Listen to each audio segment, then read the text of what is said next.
Marshall skips away. Marshall skips away. Marshall's still going. Marshall's got Richards coming up outside. Now inside. Arsenal have gone through an entire league campaign without losing. Bennett and the Dragons win the grand final. Whips that one away, and Kane Williamson and his team now World Test champions. Welcome back, everyone, to another episode of the TGIF podcast. Thank God it's footy. Not too much in terms of the footy on this past week, but I'm sure we'll be able to sit here and spin some yarns for you regardless. Yeah, no, not too much in the old footy world, but we've seen the end of another World Cup. Seemed to be the year of World Cups this year, and there is still, obviously, in the world of sport, many other World Cups are going on. We've got the Under-17 Football World Cup going on at the moment. I believe there may be another one in there in the mix too, but we've seen the end of the cricket. And then we've had an international break as well for the footy too, which is a bit of a bug-in. The worst part of the calendar year by a long run, international breaks. Crap. Unless it's a major tournament. Yeah, but it's just been crap qualifiers. You've got your Nations League, you've got your World Cup qualifiers throughout as well. The All Whites got out there, we played Greece and somebody else, I believe. I think we got dicked by Greece. And we lost 2-0 to Greece. Can't remember. We may have played someone else, although big news in the football world today, I don't know if you've seen that we're welcoming the A-League to the shores of Auckland. Yeah. Bill Foley, I believe is his name. He's a US billionaire. Yeah, director of some group that owns Bournemouth, Lorient in France, and some ice hockey team, Vegas Golden Knights, I think it was recently. So he's come out. He's managed to secure the deal for a franchise there in Auckland. So that'll be interesting. I know lots of talk back in Auckland. They keep showing photos of the waterfront. I know there was talk, with the World Cup, that we might have seen a little waterfront stadium. Imagine that in 15 years' time, down there by the cloud, you've got a nice little 40,000-50,000 seater stadium. I don't know how many seats you'd be able to fit down there. You'd be doing a lot of work down there in that viaduct, Yeah, but it's quite hectic. Don't know if it'll be good long term with the water levels rising and all that sort of going on, but yeah, you'd be out of luck possibly in the next 40, 50 years, who knows. But we'll be seeing some A-League footy come to the shores of Auckland, not just that 1-2 games a year played at Eden Park there. So that's cool to see. But you're right, not too much going on over the last 7 or 8 days since we last spoke to you, but we'll get back into a little bit of the old report card for the NRL season. It's feeling like a distant memory now, the NRL. But we are left with two. We're left with the big two, and kicking it off there with Brisbane. Pretty stellar season from them, wasn't it? Yeah, look, definitely took me a little bit by surprise. I thought based on last year that they'd probably make the top 8, potentially threaten that top 4 with their favourable draw that they did seem to have, only having to leave Queensland, what was it, 3 or 4 times? Not much travel there for them this year. But to come second in the end, hell of an effort from the Broncos team. They've been building for a wee while. Obviously, we saw 3 or 4 seasons ago that very, very young Brisbane team get the spoon, go out there, get the spoon, have a bit of a shocking season. But you did see it was sort of those, I guess, I don't want to say breakout years as such. For some of them it was, but that season when we got to see really what some of these players were like, people like Panache, Paddy Carrigan, and we're seeing them now. They're well accustomed to playing, international footy, rep footy, and seeing them out there, all playing together, playing the same for the Broncos. It was a pretty unreal season. A little bit like you, took me by surprise, I guess. I guess thought they'd go well, but I didn't think they were going to go as well as they did. But you're right, no travel really helped them. Getting an away game, Magic Rounds always seems to help as well. Yeah, and they've managed to snag that for next year as well. Yeah, and then having the Dolphins there playing their home games at Suncorp as well. Yeah. And Suncorp's it's a tricky stadium to go away and play at. So those away games for other teams travelling to Suncorp, it's tricky to go there and pick up a win. So I guess you could say the NRL was fairly friendly towards the Broncos last year, but still a pretty solid season. We saw some people there playing some of their best footy. Obviously, a big in there at the start of the season. Adam Reynolds coming over to their shores, and last year he was there. Last year he was there. Last year, sorry, right. But really playing, fitting in perfectly this year. Playing some awesome footy. So yeah, he was pretty good last year, and there was sort of arguments there. Is he at his career best? I think it's definitely been eclipsed by this year's performance. 100%, yeah, unreal. Yeah, I guess he was always a pretty good game manager over at Souths. Kicked the ball around pretty well and directed everyone around the paddock, but a few more of those chip and chasers, taking on the line himself, scoring a few more meaties this year. His link up with Reece Walsh was just something that awesome. You hate to see if you're a fan of any other team, but as a Bronx fan, it must be nice seeing those two link up, particularly the way Reece Walsh just makes it look easy the way he skips around players. Oh yeah, he was 3-on-2, 3-on-3, whatever it is, he'll make you pay with his pace and footwork there. Yeah, another player obviously had some dramas in previous seasons there. Obviously now back in Brisbane, and just ripping it up.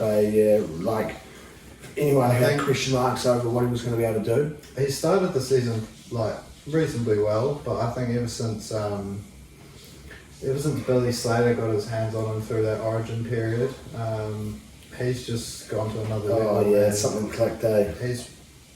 He's got to be out there in your top handful of players in the comp at the moment. Yeah. And at the age he's at. Yeah. He's going to be something else. Reece Walsh he's got that panache.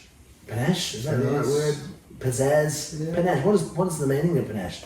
I wouldn't know the exact meaning, but you're on the he's right got that track. special something, and there's something about him. Panache. I think we're looking at the right word there. It's flamboyant confidence of style or manner. That's Reece Walsh. Well and truly panache. So Panache.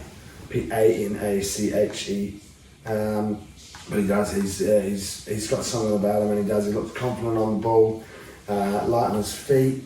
A big head on some very young shoulders there. Like you said, that age, he's only going to get better. Yeah.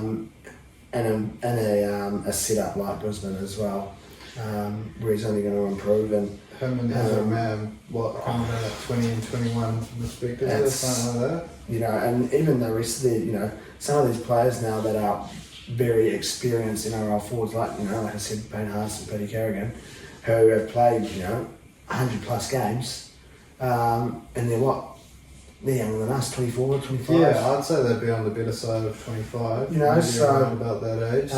They've still got plenty of time left on their hands as well, and they're already coming with the best forwards in the game. So the big question is, I guess, whether or not they can keep everyone there.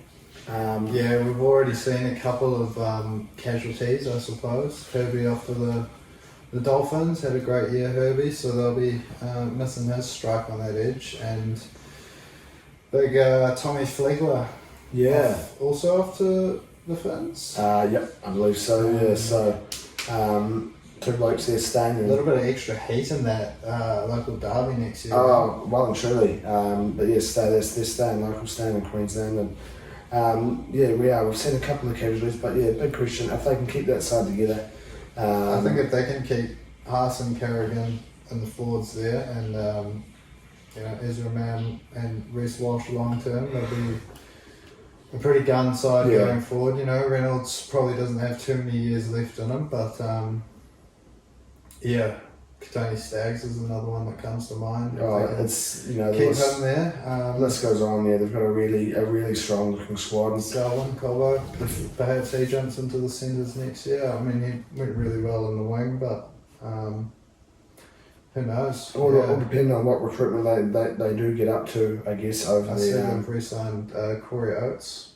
Oh, okay, yeah. So whether 12 or not years a Bronc, I think it is for him. whether or not they bring anyone else in there to sort of add back for those couple of players that they've lost, I guess we'll wait and see. But pretty solid season there from the Bronx, wasn't it? What did we? I think we gave him A+. We gave them an A+. It's hard to. I mean, the only thing that you 2 can fault points them away on, from winning the comp. yeah, only thing you can fault them on is not winning it. I guess Not winning really. the comp, yeah. Yeah, there's not really too many negatives there from the Bronx, and I guess that leads us into Penrith now.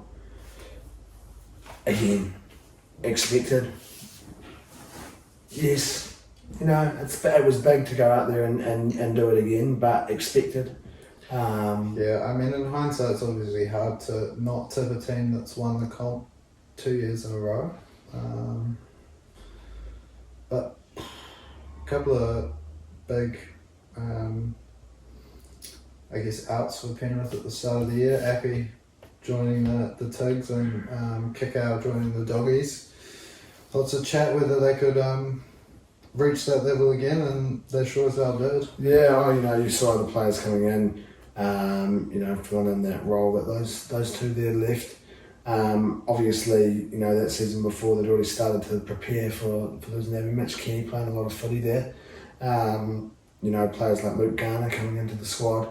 But 1 through 17, unreal. You chuck in a fair couple of handfuls of players there outside that top 17, but still in that top 30. A lethal looking club. They've got everything that they need there in terms of their setup.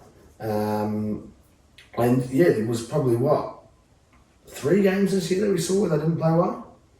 Yeah, and even when they don't play well, they can still manage to find the result. What was it? There was the game in the wet against the Tigers. Yep. There Was that this year or last year? That was this year, wasn't it? That was this year, yeah, I believe. Breakhill guys dark. Yeah, that was when we went 2 in a row. They lost to Brisbane round 1. They did, yeah, to start the season off. 12. And then a big loss to Parramatta to sort of end the regular season there, was it? Right, was that the last game of the season? Last game of the regular season, maybe second to last. Yeah, near the end there though, and it was, you're right, a big loss. What was our score there against them? And I think, yeah, I guess obviously a few losses, but... We've gone back a bit too far there. We've gone all the way back to 2017. What are we doing there? I think the final score was, where are we? There we are, 12-8. So they played poor, but they still only conceded 12 points. First team potentially to ever win the comp, having lost to the Spinners. I remember I think that's a how the Sport Boys spoke about it at some stage. I'm pretty sure. Whether or not a team has gone on and they were saying that Penrith couldn't do it based off the fact that they lost to us. Tigers, yeah. But there's an omen that's been broken there in terms of coming up against the Spinners. But yeah, just there's not really too much you can say about the things that Penrith do good. I guess the way to look at it is looking forward. Can they get 4 in a row? Yeah, well, do they lose anyone really from this team? Stephen Crichton gone. Stephen obviously Crichton is big. a huge out. A big, not only in terms of his footballing ability, but also in terms of what he brings to the club. Around the rest of the blokes and things like that. He'd be a player that everyone loves and gets on, obviously. I think he's also been a player that they've sort of, obviously he's talented as fuck, but he just sort of has this knack of finding these hectic moments, the intercept and the... Yeah, he's a big game player, and that's the thing. It's huge for New South Wales this year. He's a big game player, and he knows what he needs to do when the time's there for him. So it is a huge loss, I think, for Penrith, and there's no doubt about it. And a real handy acquisition picking up Crichton, but it's Penrith. I'm sure they'll find a way to accompany that loss. Who they bring in, who plays in there with them. I guess you're looking probably. We've seen obviously a few injuries there in that back line earlier this year as well. We saw Taruva come in for May, who was going really we didn't see it all for the rest of the season, you know. So there's plenty of players there that will come in. But I guess the big talking point at the moment is all this chat about Luai. Where does he end up for next year? Obviously, I believe Penrith have gone out and said $850K they're prepared to offer him. Lots of people have said that he can go and probably attract a mill elsewhere. Yeah, I think clubs like Dragons and Tigers could do with a girl like Jerome coming along, and if you're prepared to part with upwards of $1 million bucks, it might be hard to say no. Yeah, 100%. It's 3-4 year contract. It's been in the news for the last week or so now about the Tigers being heavily linked. Obviously, rumours there with Benji at the All Stars. Benji was his idol growing up there, and I'm sure having a familiar face like Uppy there in this one as well will help. Apparently, in the last couple of days, might have been today or yesterday, Benji went for a private meeting at Luai's house to try and convince him. But also I heard that 3 or 4 days ago he's come out and said that, basically squashing those rumours, saying we're not getting Luai because we've already gone out and we've signed 2 players in the halves and we've still got Dewey to come back. And yeah, I think that's probably just Benji's style by the looks of it. Yeah. Doesn't want to, I guess. Well, Woodsy's come out and said that we need to stop. However it is, it's leaking this out to the media. It needs to stop because it's going to be one. Which is what Benji's kind of trying to get at. Yeah.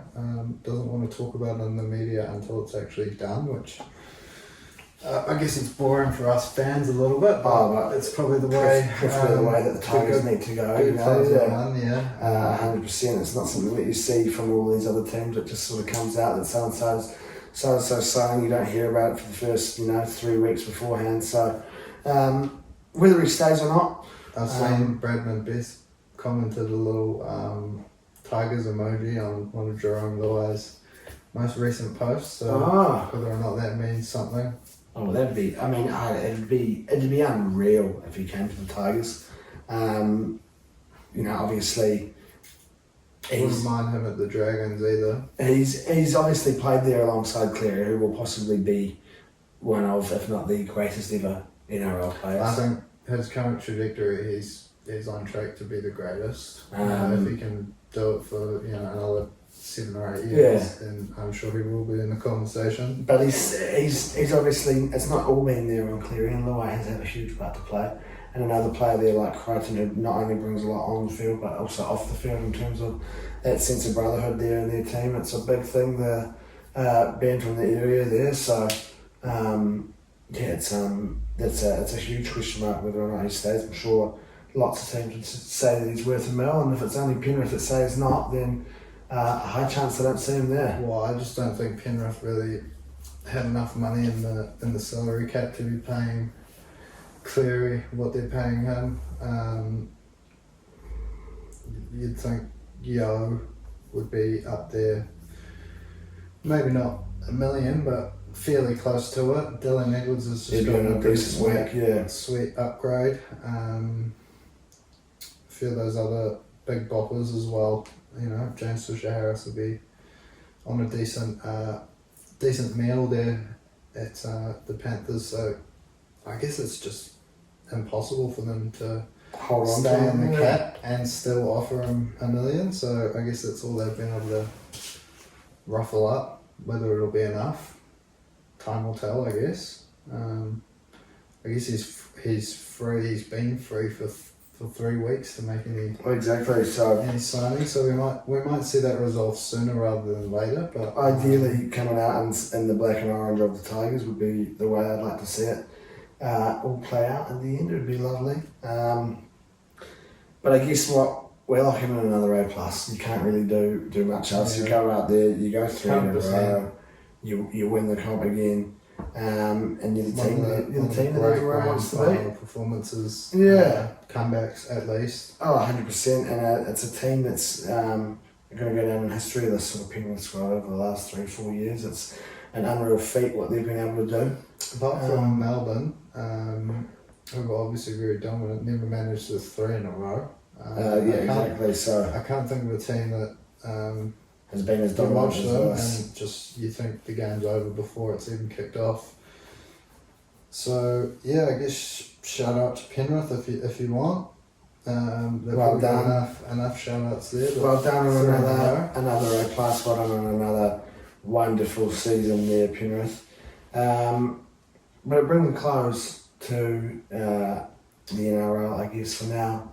Possibly get some rugby league signing, transfer. Yeah, ideally we see some movement over the next wee while, but it probably does sign off our league exploits for a little rugby while. League coverage for the next couple of months at least, I suppose. A little bit of round ball. Yeah, a bit of round ball. I suppose we haven't had any Gooner action, unfortunately. That international break. But a little bit to talk about there. Unfortunately, as you said before, at the top of the show, under 17 World Cup at the moment. Yeah. The young All Whites didn't unfortunately fare the best. I think was it 3 losses in the end? I thought we possibly got a draw maybe, but no, it wasn't. Who was our final game? We played Germany. We lost. We played. Who was the other team we played that was quite good? Spain? I feel like it was South America. That seems way too gnarly of a group as well, eh? Where are we? Venezuela, Mexico and Germany. 3 losses. Yeah. Only scored 1 goal. But it could be worse. New Caledonia, shout out that keeper. Did you see that stat line against Brazil? What was that? They lost 9-0, New Caledonia, to Brazil. Yeah. They faced 81 shots, I think, and I think there was 26 on target. So that's like back in the day, like when we were getting dicked in under 19s by 20 goals, and I was making that's a slightly lesser extent. Similar ratio though. It's probably similar ratio of shots. That's a ton of a lot of shots that aren't on target. 81. Like if you're the coach of Brazil, were they just getting like cocky after a while? They must have been. But 9-0. Probably straight from the back. You probably, if the Brazilian you come up against New Caledonia, you probably even heard of the place. Yeah, well, I looked up their team and none of their dudes had a Wikipedia. And I think they all play in New Caledonia. Oh yeah. But shout out to that keeper. I've seen his face being plastered over social media, so good on him. That's a huge feat to go out there and face 81 shots in a game. 81 shots, that's ridiculous. I've possibly done it. Maybe that 23-0 game. I think you probably faced more than 81 in a game. Maybe that game against Bucklands with 8 men would be close to it. I think 1 minute is because like you think of how many times it's ball. I'm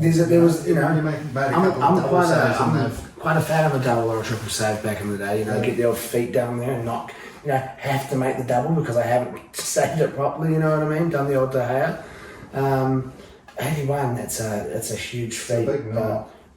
It is. It's unfortunate. Unfortunate for New Caledonia, and it's unfortunate for the News. New Caledonia and New Zealand both not faring too well there, so unable to go out there and do anything too flash there for Oceania. Been a fair few injuries as well. I've seen. I believe Sun took a knock over the international break. Okay. Haaland went off in 1 game there for Norway. I saw that.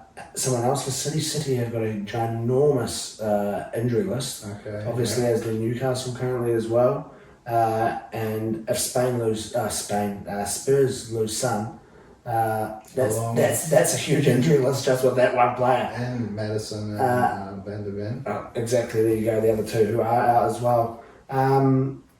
And I guess the only other team really sort of, you've got Liverpool, obviously, Salah, Egypt in good form there. They won both their games over the break. Salah, I believe, scored 4 in 1 game. So Liverpool are going to be, ones to watch if they're able to come back strong from this international break. But it must leave us with, what are we? We're in November. We must not have a break for a wee while now. Is that the end?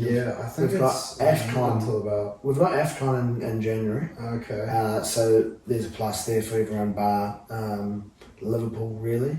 Well, I guess we lose Partey if he's fit. We don't really. That's the thing. It's like we lose Partey. The only thing is that we'd lose, if they're both fit, we lose Partey and Elneny. And obviously Elneny, with Partey always being injured and not really having that depth there, someone that you do want involved. But yeah, a few knocks have been picked up, but yeah, it must be a big break. What do we, March? It usually goes back, February. We get into a bit more international footy. So that's good. Back into Premier League. We got the Champions League. We're sort of getting, obviously, Europa League, Conference League, getting into the nitty gritty of the group stages now. There's plenty to play for. But we do get to see the Goondam back in action this weekend. Sunday morning, I believe. I believe so. Saturday through to Sunday. I don't think it's a watchable time. I think we're looking at like a 4:30 a.m. Yeah, it's rough. Incorrect. We kick it off there 6:30. I'll be nice one. I'll be up. I'll be tuning in. Arsenal up against Brentford. Away. Not the easiest of trips. I watched the video today. Actually, been seeing lots of these little Premier League. Been nice over the international break. I've seen a few of these Premier League sort of best volleys, best comeback goals, best goals on debut, and it was best debut appearances for a club. And it was obviously when we lost to Brentford there 2-0, Brentford's first game back in the league. Yeah. Not an easy place to go to, and has been that team since they've come into the league that we've sort of struggled a little bit. Yeah, we went there and got the job done last year, pretty comfortably, but then they came back, picked up the draw at the Emirates there. So you're right, they haven't been an easy. They're not what you'd expect. Easy beat. You're expecting an easy beat, aren't you? But they are a solid squad. They're obviously different there without Tony until whether he comes back, goal threat, or whether he goes. Obviously, talk about him moving on after the season that he had, but yeah, less of a goal threat. But it's still a really tricky team to come up against Brentford. Yeah. Hopefully we can go there. I don't know. Did Odegaard play for Norway? I'm not over too the last couple sure. of weeks? I'm pretty sure he went on international duty. They had a very eventful draw up against Scotland, I believe, 3-3. I think they had a game there. Norway, why not coming up? If he's back on the side, There we are. So they played yesterday against Scotland. That was the 3-3.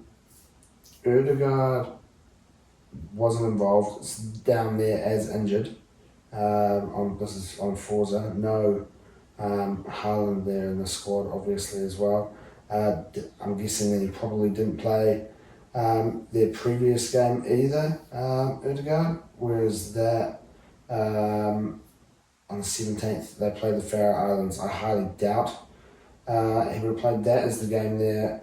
Erling Haaland injury break, 87th minute. Was subbed on at half time and then injury break right at the end of the game, but either didn't come off. 1, 2, 3, 4, 5. So that's 6 subs. It is only a friendly though, so I'm sure they would have subbed him off if it was anything too crucial, I guess. But no Odegaard involved in either game there, not on the bench. So huge if he is back for us. hopefully he is. We have kind of been missing him the last couple of games. I don't think we've picked up any other injuries throughout the break, so that's a plus. I don't know if you saw this, but I think I might get the name wrong here. I believe his name is Chido Obi. Have you heard of him? Chido Obi. Playing for the under 15s, I think it is. Yeah. Chido Martin Obi. Under 15s, huge win against Liverpool, 14-3. Yeah. And he scored 10 goals. That's insane. He's played for the under 18s, I believe, as well. But trains, I think, with the under 18s and 21s possibly. It looks like he's a player. So You have to be a hell of a player to go out there and score 10 goals against the Liverpool youth team. Yeah, it's a pretty huge feat. But whether or not we see him running out there in a game like this up against Brentford 3-4 years time, fingers crossed he's still running out there. Possibly not this year, maybe 2 or 3 years time we might be hearing rumours of it, but we've seen it. We've seen some of these players that have come out, play their first game. Second, where did he go? Who's that? Nwaneri. He's still out there. He's still ripping it up for the youth teams, but is he at the under-17s World Cup? I believe that, because I saw a thing saying that two Arsenal players, I think it must have been the under-17s, Nwaneri and somebody else both did something, I guess, obviously at the World Cup. Oh, we've got it up there, don't we? England under-17 players, Ethan Nwaneri, Miles Lewis-Scully. Those are your two Arsenal players there in the squad. There may be another one, but none of those names. None of those names ring a bell. I believe, it is Miles Lewis-Scully. Yeah. I think Nwaneri must have scored. They had a game. We can go back there. 10-0 that game there. It must have been against New Caledonia. 1 goal there. Must have been it. And I think they both came off the bench, I believe. No, Lewis Scully started and got subbed off, but Nwaneri came on. So he's there. There he is. We know where he is currently, wherever the World Cup's being held. I believe. I'm not actually too sure. Indonesia. Shut up, deep.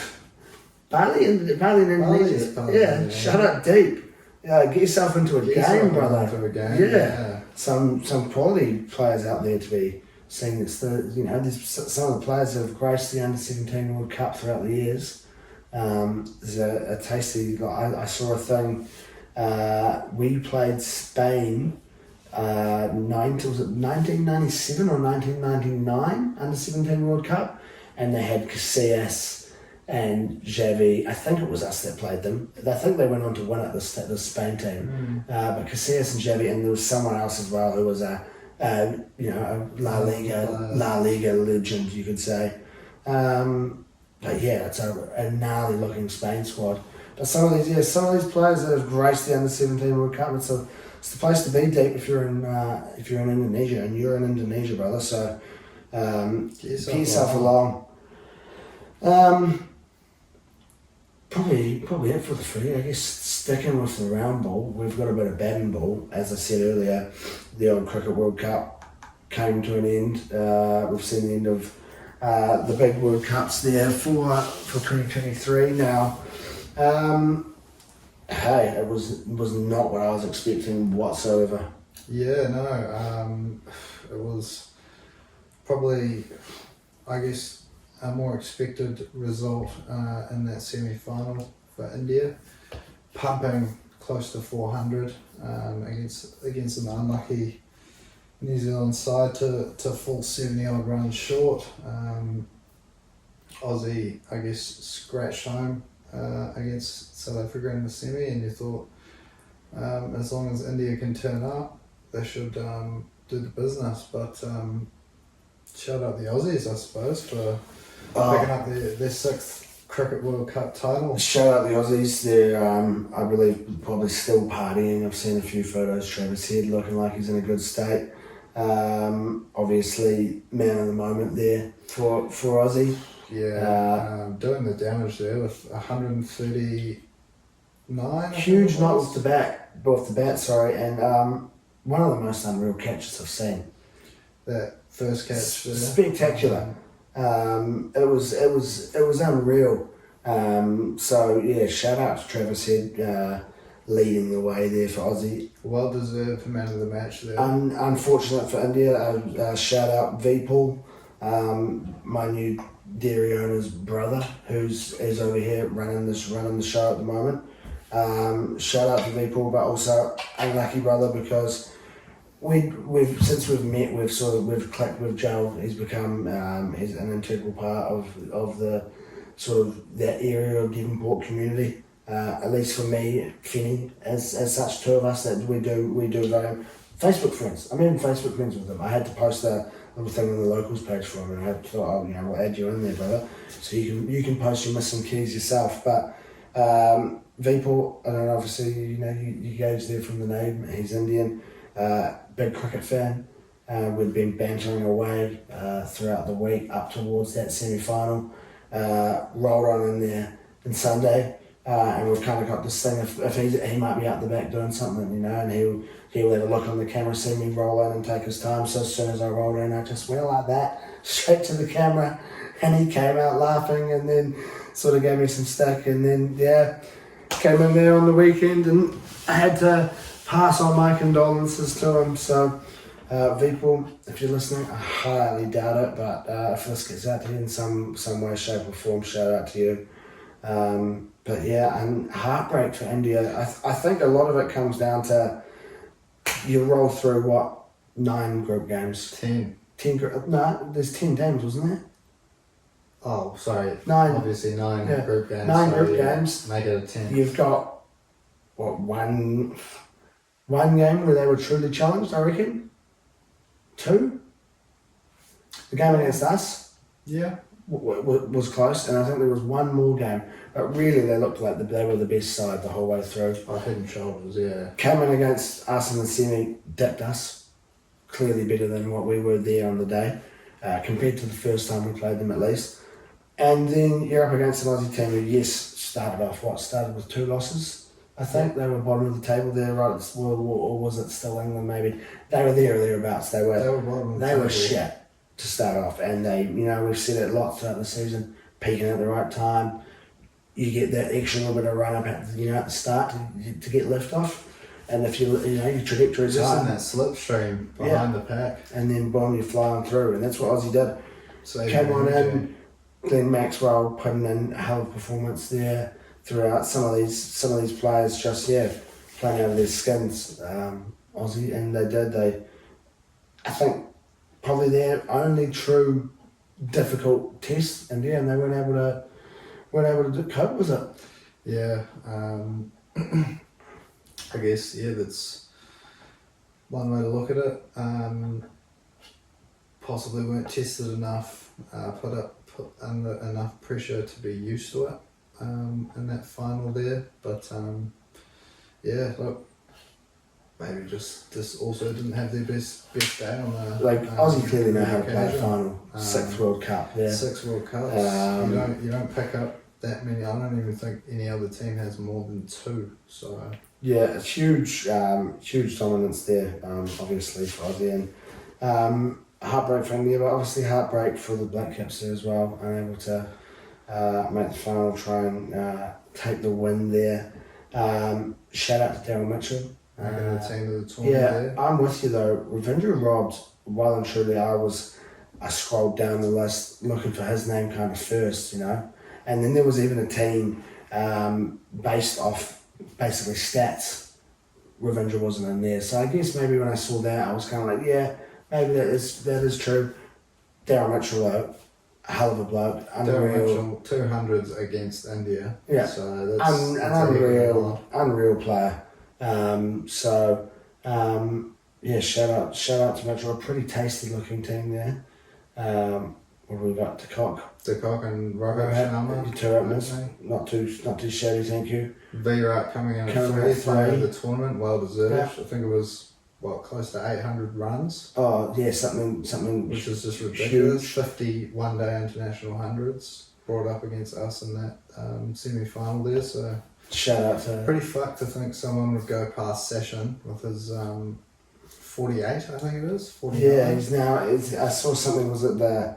I don't know what the wording was. So I can't. There's no point in saying this really, but I basically saw a meme relating Session, something to do with like the god and the something else maybe. The someone has overtaken the god maybe. Tendulkar still has that 100 international hundreds to his name.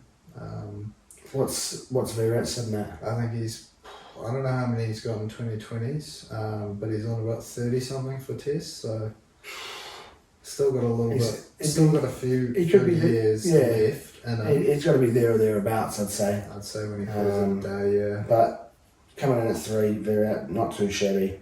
Darren Mitchell there takes 4. Yep. Coming in, ideally batting with Kohli there, is what you're after.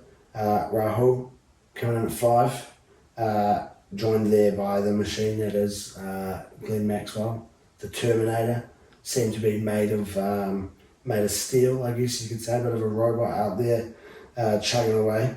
Jadeja, slung on in there. Boomer, Yep.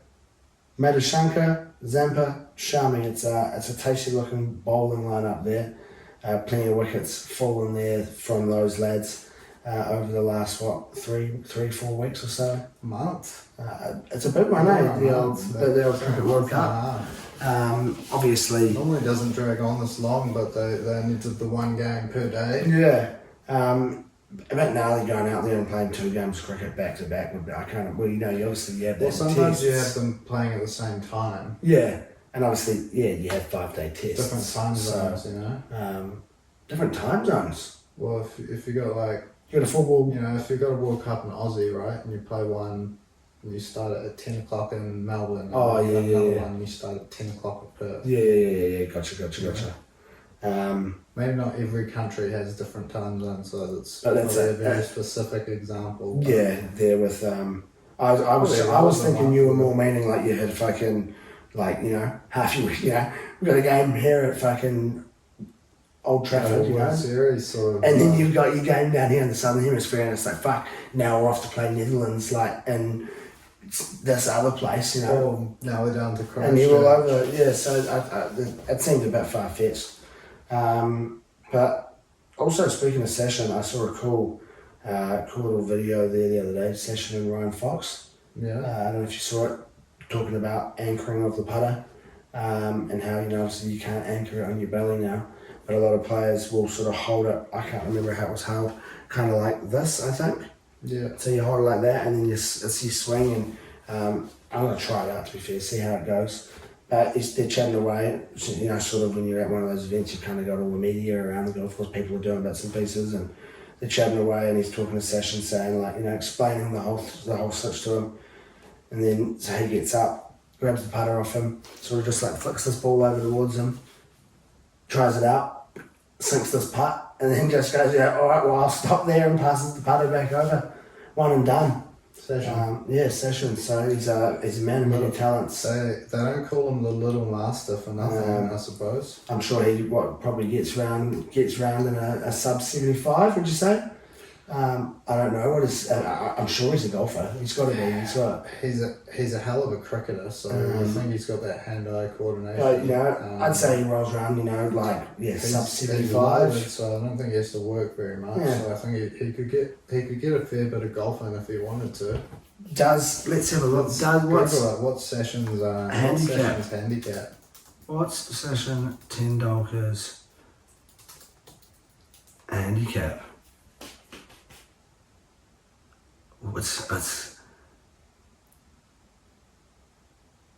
I don't. Search golf handicap maybe.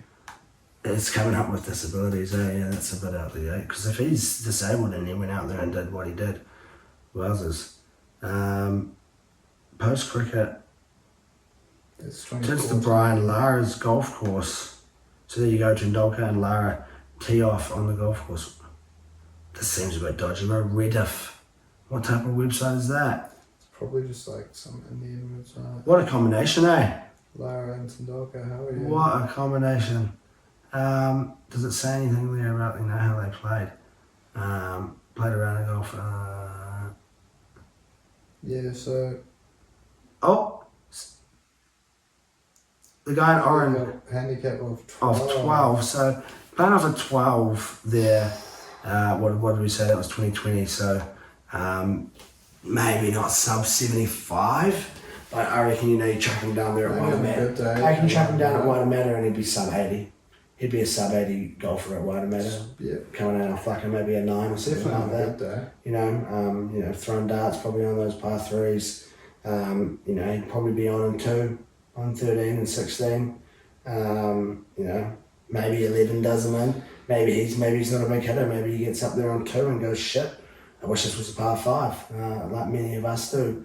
Yeah, just a cool little Kiwi India connection over the weekend. Shout out Session and Brian Lara, come play around the Wairemata. And Foxy, or maybe Foxy. We can't play as a 5. We can't play as a 5. I'd be happy to just like film content if you guys play as a 4. I'm more than you know, you can drive around in a cart. More than happy. I don't mind Be the chauffeur. Yeah, I'll get out there. Although I believe was one of them might have been a lefty in that photo. So ideally, Brian Lara was a lefty. yeah. So ideally, it's you know, maybe me and Session versus you and Lara, and like a little match play. Yep. Something like that. Righties, lefties. Maybe Foxy can run the golf cart. We've seen Foxy down there at Wairemata before at a Twilight golf grounds. I'm sure he drove a cart then, so he'd be familiar with the bumpy fairways of the back nine. So I'm sure Scotty would be more than happy to lend him his starter's cart. Course marshal cart. Marshal cart out there. Marshall also on the course. Maybe him and Irv. Irv's quite a fan of getting out of the car and going for a chat, so maybe Irv and Foxy. Or Scott, is it Scotty and Foxy? Full of drinks. Scotty and Foxy would be a great combo to be rolling around on the golf carts there. Enough about our poor golf. Probably wraps up our cricket coverage for now until what I'm guessing we see a little bit of black cap action over the summer. Teams over the summer, surely. Yeah, I'm guessing, you know, as we get into December we'll see a little bit of action, but we did have a bit of darts take place there over the last week actually. The Grand Slam of darts, big event. We saw started off there with group play. A few big names to fall there throughout the group play. I guess first huge upset of the week was sort of an unknown player, Stowe Bunce. They call him the American Peter Wright, based on the flamboyant colours and unusual choices of clothing. Relative of Frank Bunce, potentially. Buntz. Probably not. So don't think he'd be any relative. He did come up against Stephen Bunting, which was quite a cool little derby there, the old Bunt derby. Big upset there. Interestingly, our group stages first to 5, nice quick, short, sharp matches. We saw him make it through, Peter Wright falling short, and then a couple of players early on in the knockouts, MVG falling short, and left us with a final 4 of Luke Humphries and James Wade up against Stephen Bunting and Rob Cross, I believe it was, because we saw Rob Cross and Humphries in the final. That must have been the other semi. And Luke Humphries, who's been playing some unreal darts over the last 2-3 months, had a big win, must have been about a month and a half ago, playing injured, going through and averaging 100, I think it was in the 110s in one match there, and he was super injured, wincing in every throw. Playing some unreal darts. Went out there 16-6 there in the final up against Voltage Cross there. Too good on the day. Takes the win. It's his second big title there of the year, I believe, Luke Humphries, so shout out to him. But a little bit closer to home, we did see the old Burko Spring Open take place there on Sunday. I believe that was my tournament debut this time last year. Rolled away with a little consolation round runners up after losing the final there to old Jason Tuhaker, 5-1 I think it was. Some very poor darts played on the day.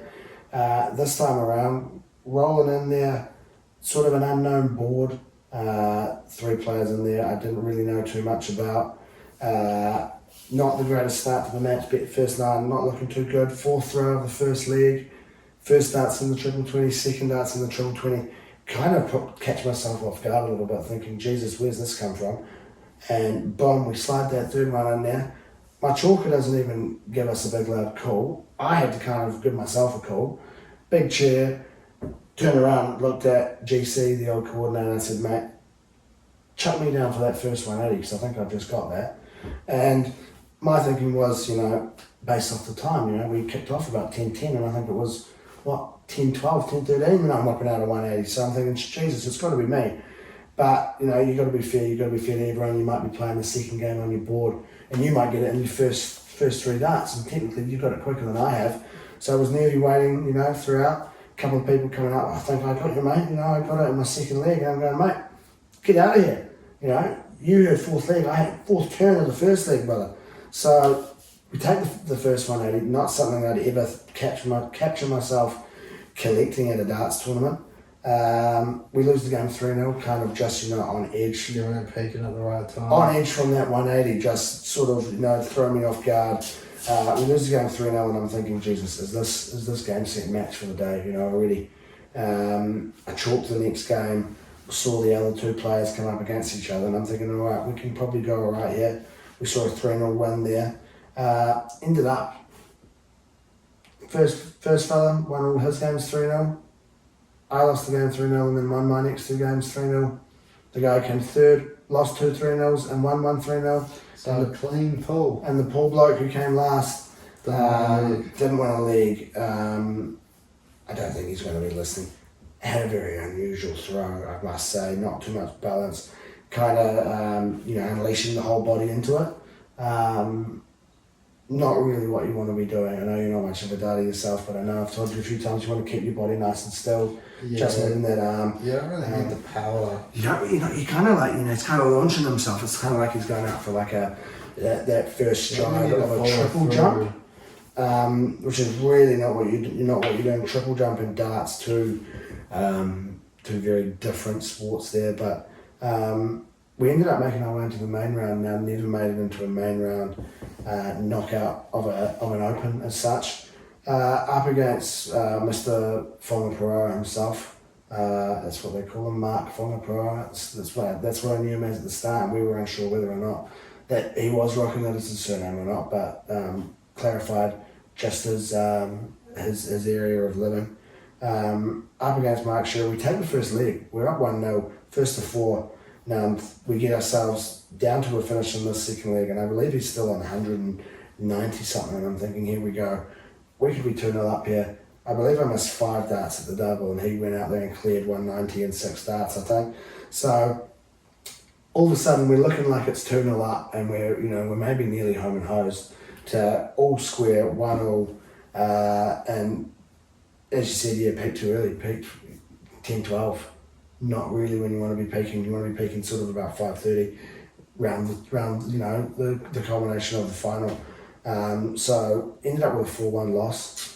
But we take a $30 dart depot voucher. We take that first 180. That's something I'm gonna always have. It was the fastest 180 of the day with in a group there of someone who hit 7, I think, on the day. The eventual winner there, Monty. Shout out to Luke Humphries. Shout out to Monty. Not too sure where we're heading to this weekend in the world of darts. I'm guessing after a big jam like that, we might have a break because I do believe coming up soon, it might not be until December, we head to Ali Pali where we get to see Ben Roll, we get to see Hopes. Heading over World Champs. I think we might have touched on that last week actually. We have a bit of a break before we get into that. But probably wraps us up, doesn't it? As always, if you've made it this far, thank you for tuning in, listening, getting involved, however you may do. Remember to give us a like, a comment, a 5-star, get involved in all your socials there. Enjoy your week ahead, enjoy whatever sport you may be getting yourself involved with over the next wee while. If you're having a punt, do so responsibly, and hopefully we'll see you here next week. Sounds good. See you then. Ciao. Marshall Marshall skips away. Marshall skips away. Marshall's still going. Marshall's got Richards coming up outside. Now inside. Arsenal have gone through an entire league campaign without losing. Bennett and the Dragons win the grand final. Whips that one away, and Kane Williamson and his team now world test champions.